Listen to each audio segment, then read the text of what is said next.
The novel Zap, I'm a Mind Reader from the Zack Files. Chapter 4. School was almost over. I went into my classroom to get my book bag. Mrs. Coleman-Levin was at her desk with the pig's brain on it. She had no idea I could read minds. I looked around the room at the other guys in the class. None of them knew my powers. As I turned my head, it was like tuning the knob on a radio. Little bits of what the kids were thinking came to me, separated by static. I can't believe how much homework I have. That pizza I had for lunch is still stuck in my stomach. I couldn't tell who was thinking these things, but I knew it was all coming from kids in the room. The door opened, and Floyd Hogmeister, the janitor, came in. The kids in my class are kind of scared of him. You know how they say some people have eyes in the back of their heads? Well, that's Mr. Hogmeister. He doesn't miss a thing, especially if a kid is doing something he shouldn't. I heard you had some trouble with an outlet, he said to Miss Coleman-Levin. Yes, Floyd, she said. Zach must have shorted it out earlier in the day when he got an electric shock. I think you might need to replace it. I'll have a look-see, he said. The janitor went to check the outlet that blew up when I got electrocuted. While he was doing that, I scanned the room. I was trying to pick up more bits and pieces of what people were thinking.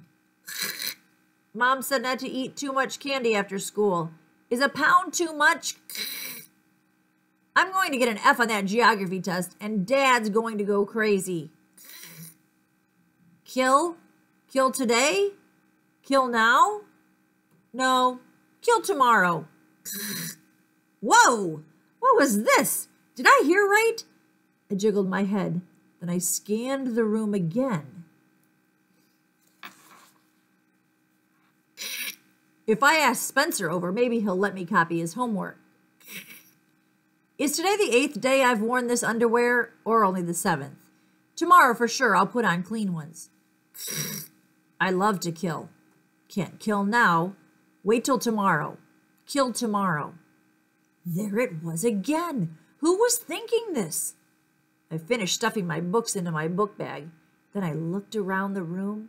I tried to act cool about it, but those thoughts sounded like somebody was plotting a murder. Could that be?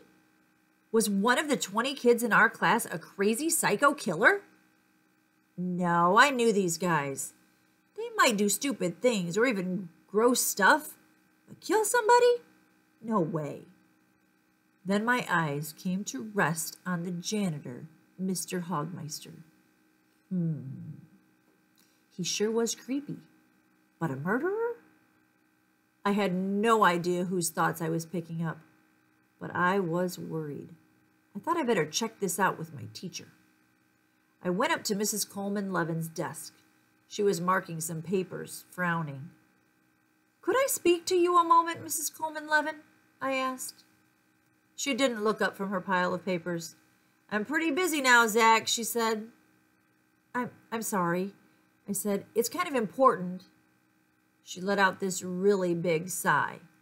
Mrs. Coleman-Levin is not what you'd call a warm, fuzzy type. Okay, shoot, she said. I looked around.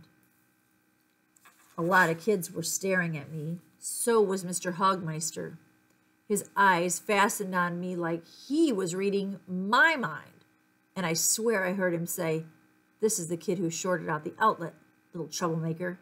I'd better watch him." I smiled weakly at Mr. Hogmeister. Then I turned back to Mrs. Coleman-Levin. Perhaps I could speak to you outside, I said. Outside? Why outside? Because what I have to say is private, I said. Okay, she said, follow me. She clomped outside the classroom in her work boots. I followed her into the hall. What is it, Zach? First, can I ask you a personal question, Mrs. Coleman-Levin? Depends on what it is, she said. Do you believe in ESP? I don't know, she said. I'm not a scientist, so I have an open mind. I'm a scientist, so I have an open mind. It's possible such things exist. Why do you ask? Because I think today I learned how to read minds, I said. I see, was all she said.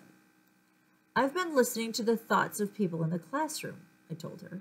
And I know this will sound unbelievable, but I think one of them is plotting a murder. Tomorrow. Mrs. Coleman-Levin looked at me very seriously.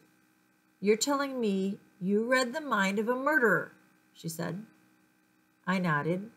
Then she took my hand and patted it. That is not like Mrs. Coleman-Levin at all. From somewhere inside my head, I heard, this kid is Looney Tunes. Crazy as a bedbug. I'm glad you told me this, Zach, she said. She was giving me this really sincere smile. Tomorrow. Let's keep our eyes and ears open. Maybe together we can discover who it is and stop him before he kills. Sure, I said. Mrs. Coleman-Levin didn't believe a word I'd said. But for now, she said, get yourself back in that classroom. We went back in. A minute later, the bell rang and Mrs. Coleman-Levin dismissed us. Okay, everybody, goodbye, she said. I'm off to the morgue. But first, it's chow time for the snake. And on the menu today is a nice, juicy mouse. Mrs. Coleman-Levin had this really happy look on her face. Boy, what a weirdo, I overheard one of the kids thinking as we filed out of the homeroom. She actually likes cutting up dead bodies. That got me thinking. Maybe Mrs. Coleman-Levin liked cutting up live bodies too.